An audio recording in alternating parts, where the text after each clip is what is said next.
علیکم ورحمۃ اللہ وبرکاتہ۔ الحمد للہ رب العالمین والصلاة والسلام علی رسولہ الکریم، اما بعد۔ قال اللہ تبارک وتعالی اعوذ باللہ من الشیطان الرجیم، بسم اللہ الرحمن الرحیم۔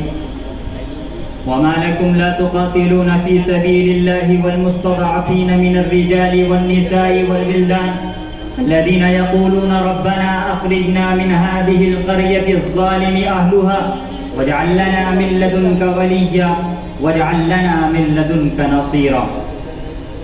صدر عالی قدر، حکم صاحبان اور معزز سامعین، آج کی اس پررونق مسابقاتی بزم میں میرے تقریر کا موضوع علامہ اقبال رحمۃ اللہ علیہ کے شعر کا یہ مصرع ہے کہ رگوں میں وہ لہو باقی نہیں ہے۔ حضرات محترم، رگوں میں وہ لہو باقی نہیں ہے، رگوں میں وہ لہو باقی نہیں ہے، وہ دل وہ آرزو باقی نہیں ہے، نماز و روزہ و قربانی و حج یہ سب باقی ہے، تو باقی نہیں ہے، یہ سب باقی ہے، تو باقی نہیں۔ حضرات، آج امت اسلامیہ جس پرآشوب دور سے گزر رہی ہے، تاریخ میں اس کی مثال نہیں ملتی۔ دنیا کے ہر خطے میں امت اسلامیہ مختلف مسائل، خطرات اور چیلنجز سے دوچار۔ اغیار اسلام اور مسلمانوں کو جڑ سے اکھاڑ پھینکنے کے لیے ہر طرح کے ہتھ کنڈے اور وسائل اختیار کر رہے ہیں۔ دوسری طرف داخلی اختلاف و افتراق، خلفشار و انتشار اور مسلکی ٹکراؤ اور گروہی تصادم نے امت اسلامیہ کو کھوکھلا کر کے رکھ دیا۔ آج مسلمان زندگی کے ہر میدان میں مشکلات اور خطرات کے نرگے میں ہیں۔ معاشرتی، تہذیبی، تمدنی، لسانی، سیاسی، اقتصادی اور عقیدے کے لحاظ سے خطرات کا سامنا ہے۔ دنیا کے ہر خطے میں مسلمانوں پر عرصہ حیات تنگ کیا جا رہا ہے، خواہ وہ اقلیت میں ہو یا اکثریت۔ چین سے لے کر امریکہ اور مشرق و مغرب میں، شمال و جنوب میں مسلمان ابتلا و آزمائش کے دور سے گزر رہے ہیں، اور مسلمانوں کو درپیش موجودہ صورتحال کوئی نئی بات نہیں ہے، بلکہ مسلمان ماضی میں بھی بارہا پرفتن و پرآشوب دور سے گزر چکے ہیں۔ حضرات، خود اس ملک میں مسلمان کتنے ہی خطرناک حالات سے دوچار ہے۔ کبھی مساجد کو نشانہ بنایا جاتا ہے تو کبھی مدارس کو، اور کبھی داڑھی اور ٹوپی کو نشانہ بنایا جاتا ہے تو کبھی حجاب۔ خاص طور سے پڑھے لکھے مسلمان نوجوانوں کو نشانہ بنا کر ان کو جیلوں میں ٹھوس کر مسلمانوں کے مستقبل کو برباد کرنے کی کوشش کی جا رہی ہے۔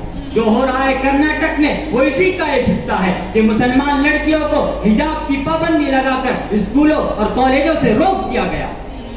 افسوس کی بات تو یہ ہے کہ غیر مسلم اور باطل طاقتیں اپنے تمام تر وسائل کے ساتھ اپنے عمل میں پرجوش ہے، اور ہم ہر طرح کی تہی دامنی کے باوجود غفلت کا شکار ہے۔ ایسا لگتا ہے کہ امت مسلمہ کے رگوں سے لہو خشک ہو گیا۔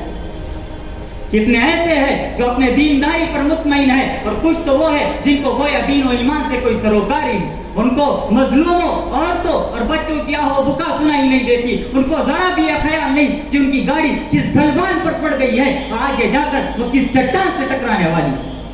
ایسے ہی لوگوں کو اللہ جل جلالہ نے خطاب کرتے ہوئے فرمایا ہے، وَمَا لَكُمْ لَا تُقَاتِلُونَ فِي سَبِيلِ اللَّهِ وَالْمُسْتَضْعَفِينَ مِنَ الرِّجَالِ وَالنِّسَاءِ وَالْوِلْدَانِ الَّذِينَ يَقُولُونَ رَبَّنَا أَخْرِجْنَا مِنْ هَذِهِ الْقَرْيَةِ الظَّالِمِ أَهْلُهَا وَاجْعَل لَّنَا مِن لَّدُنكَ وَلِيًّا وَاجْعَل لَّنَا مِن لَّدُنكَ نَصِيرًا۔ اللہ تعالیٰ جھجھوڑ کر فرما رہا ہے کہ اے لوگوں، تمہیں کیا ہو گیا کہ تم مسلمانوں کے لیے، مظلوموں کے لیے، ان کے بچوں کے لیے نہیں لڑتے، جبکہ اللہ تعالیٰ فرما رہا ہے، جبکہ وہ اللہ سے دعا کر رہے ہیں کہ اللہ ہمیں اس بستی سے نکال دے جہاں کے رہنے والے ظالم ہیں۔ حضرات، آج پھر ضرورت اس بات کی ہے کہ ہم امت مسلمہ، صحابہ کرام رضی اللہ تعالیٰ عنہ اجمعین کی قربانیوں کو سامنے رکھتے ہوئے متحد و متفق ہو کر اتحاد و اتفاق کے ساتھ، نئے ایمان، نئے یقین کے ساتھ، پاکیزہ زندگیوں اور پاکیزہ اخلاق کے ساتھ اپنے لہو کو گرماتے ہوئے میدان عمل میں آئے اور دنیا کا نقشہ بدل دے۔ وما ذلک علی اللہ بعزیز۔ جس میں نہ ہو انقلاب، موت ہے وہ زندگی، جس میں نہ ہو انقلاب، موت ہے وہ زندگی، روح امم کی حیات، کشمکش انقلاب۔ وآخر دعوانا الحمدللہ رب العالمین۔